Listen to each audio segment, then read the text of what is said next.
कि राहुल गांधी को क्या जरूरत थी इस तरह की बयानबाजी करने की? क्या बिहार में चुनावों की उनकी नजर नहीं है? क्या जरूरत नहीं थी?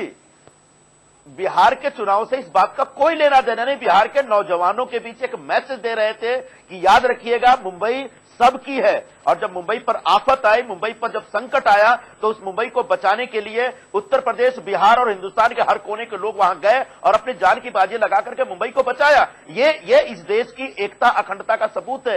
ये इस देश के तमाम भाषा भाषी लोगों को एक दूसरे से प्रेम करने का सबूत है। हमारे श्वेता जी आप कुछ कहना चाह रही है, लेकिन श्वेता जी मैं आपसे पूछूं उसके पहले ये दिखाना चाहूंगा कि महाराष्ट्र की राजनीति किस हद तक गिर चुकी है और खासकर जो बयानबाजी हो रही है वो कहां तक चली गई है। आइए उस पर एक नजर डालते हैं।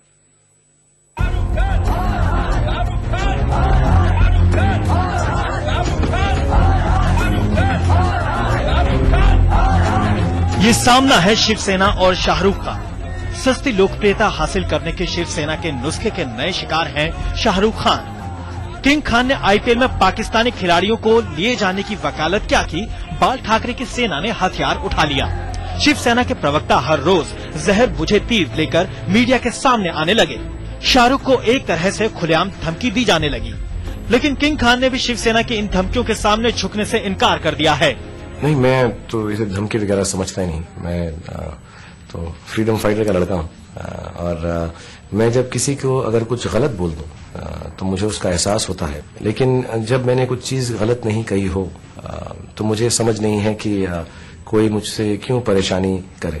Film my name is Khan के पोस्टर फाड़कर शिवसेना ने शाहरुख को ये पैगाम देने की कोशिश की है कि मातोश्री के सामने सिर नहीं झुकाने का अंजाम क्या हो सकता है। लेकिन शाहरुख को अब भी उम्मीद है कि 12 फरवरी को रिलीज हो रही फिल्म पर इसका कोई खास असर नहीं पड़ेगा। I would like to believe my fans will go to any length to watch my film, but I would never like them to get hurt. जाहिर है शाहरुख की उम्मीदें सरकार पर टिकी हैं, उस सरकार पर जो अब तक इस पूरे हंगामे की सिर्फ तमाशबीन ही रही है, जबकि शिवसेना अब भी इस बात पर अड़ी है कि शाहरुख पाक खिलाड़ियों की वकालत करने के लिए माफी मांगे।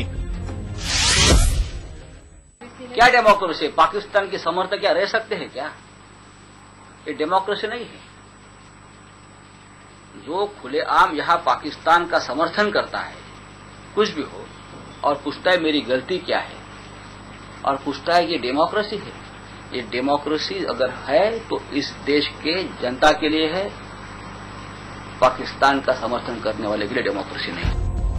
अब सवाल यह है कि आखिर शाहरुख ने ऐसा क्या कह दिया था कि उन्हें मुंबई हमलों के शहीदों से माफी मांगनी चाहिए। आइए पहले हम आपको शाहरुख का वो बयान सुनाते हैं। मैं दिल से चाहता था कि वो लिए जाते। बाकी लोग जो कह रहे हैं मैं उसके खिलाफ नहीं, लेकिन ये सच है कि मैं अब्दुल रज्जाक को टीम में लेना चाहता था। दादा भी ऐसा चाहते थे। अब ये नहीं कह सकते कि कोई इशू नहीं है यार, वो आ जाते। इशू है, हम इसे नकार नहीं सकते। हर रोज हम पाकिस्तान पर तोहमत लगाते हैं, हर रोज वो हम पर लगाते हैं। ये इशू है। जाहिर है शाहरुख ने खेल भावना को ध्यान में रखकर पाक खिलाड़ियों की हिमायत तो की थी, लेकिन तब भी उन्होंने पाकिस्तान के साथ हमारे मतभेदों की बात दोहराई थी। लेकिन शिवसेना ने अपनी सियासी जरूरत के मुताबिक शाहरुख के बयान के दूसरे हिस्से को नजरअंदाज कर दिया, और अब तो शिवसेना कानून को भी ठेंगा दिखा रही है। हमें कानून मत सिखाए, हमें कानून मालूम है, कानून का दायरा मालूम है, और सब बात कानून से नहीं। संजय राउत शायद सही भी कह रहे हैं कि सब कुछ कानून के हिसाब से नहीं होता। हाल के दिनों में शिवसेना तो अपनी सियासत के जरिए ये बात कई बार साबित भी कर चुकी है।